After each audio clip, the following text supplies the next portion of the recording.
A $216 million campaign just finished third, and today we've finally got a regulatory document instead of a press release to explain where it went.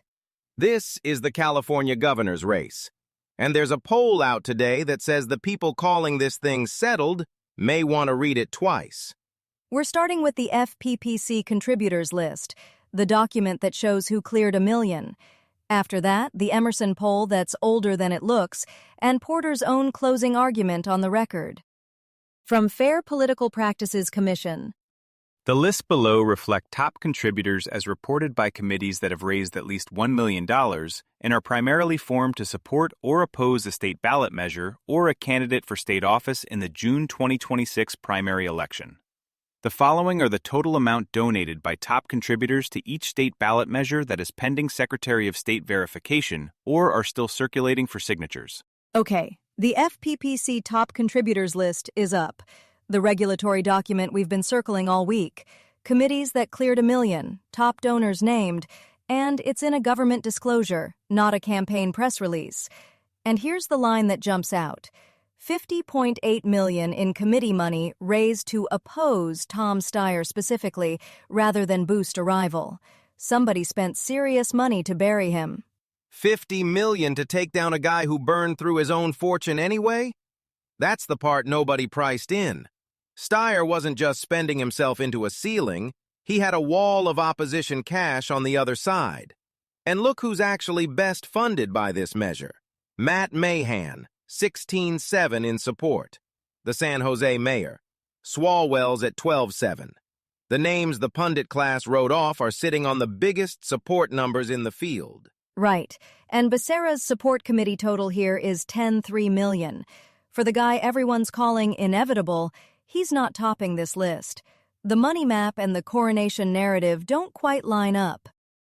ABC 7 News Bay Area writes, The Emerson College poll found former U.S. Health and Human Services Secretary Javier Becerra is leading the field with 28% support. Steyer followed with 22%, while Hilton was close behind at 21%. The results differ from a closely watched Berkeley Institute of Governmental Studies poll released Friday.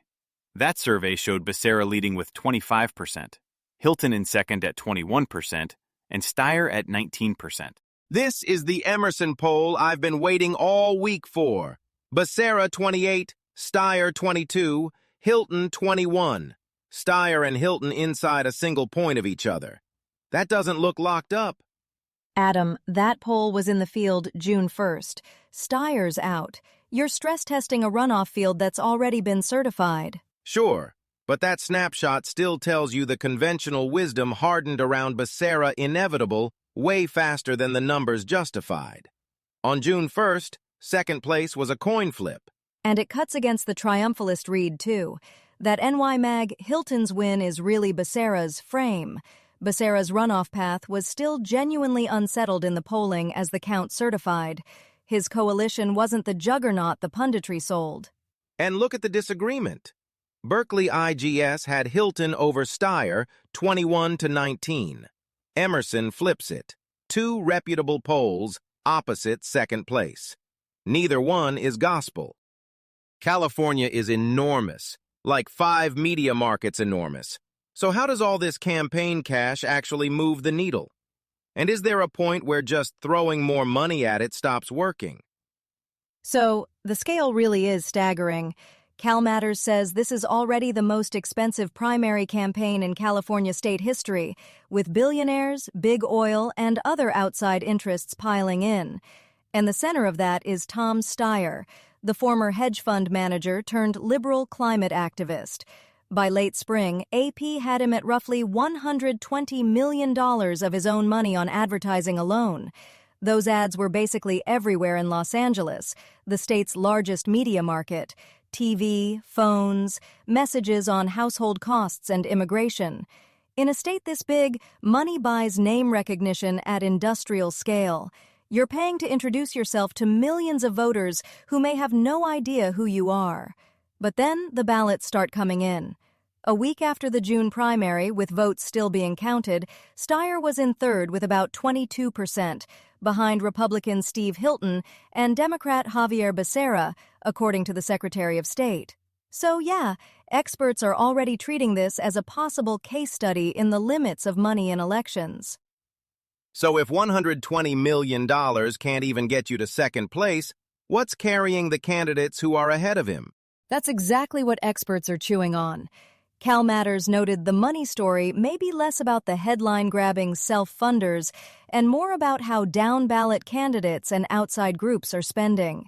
Heading toward November, watch whether the candidates who advanced got there on endorsements, party infrastructure, or existing name recognition, things money can amplify but can't manufacture.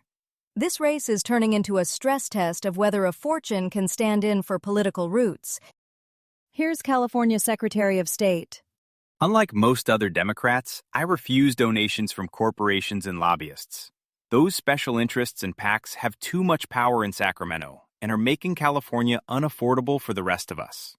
I cannot be bought, so you can count on me to bring down your costs, guarantee quality healthcare, and protect the environment. Porter's candidate statement is now in the official voter information guide, which means her closing argument isn't just a campaign ad anymore, it's a government document. And it puts a pretty sharp contrast next to the lane Becerra actually ran. Read it straight. I refuse donations from corporations and lobbyists. That's a direct shot, and given the FPPC contributor list we just hit, it's checkable. Right, but she lost. So this whiteboard, anti-PAC, cannot be bought pitch, it didn't clear the field. Now the question is where that energy goes. And here's the live wire. That billionaire skeptic crowd Porter was courting? In the Emerson numbers, Hilton and Steyer are sitting a point apart, 21 and 22. Porter's voters aren't politically homeless. They're up for grabs. The elections page has the details on this one. So the certified list is out, 53 pages, and the governor's race alone runs 2 full pages before you even get to the Republicans. Mahan, Porter, Steyer, Swalwell, Villaraigosa, Becerra, all on the Democratic line. And here's the thing. This is the field as it actually stood. I can finally retire the endorsement math guesswork from last week. The numbers are certified, not vibes. What strikes me is the ballot designation. Becerra ran as voting rights attorney. He could have used former Secretary of Health and Human Services or Attorney General. Instead, on an official document, he chose that lane. Right. And Steyer's climate advocate.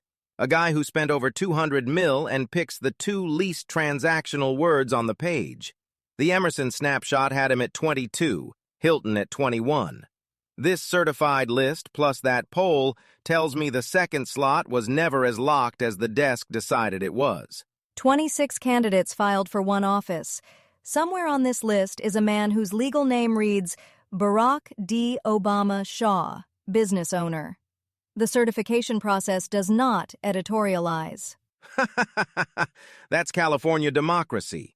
53 pages, and the top-tier money was fighting it out with a guy named Thunder Parley, market analyst.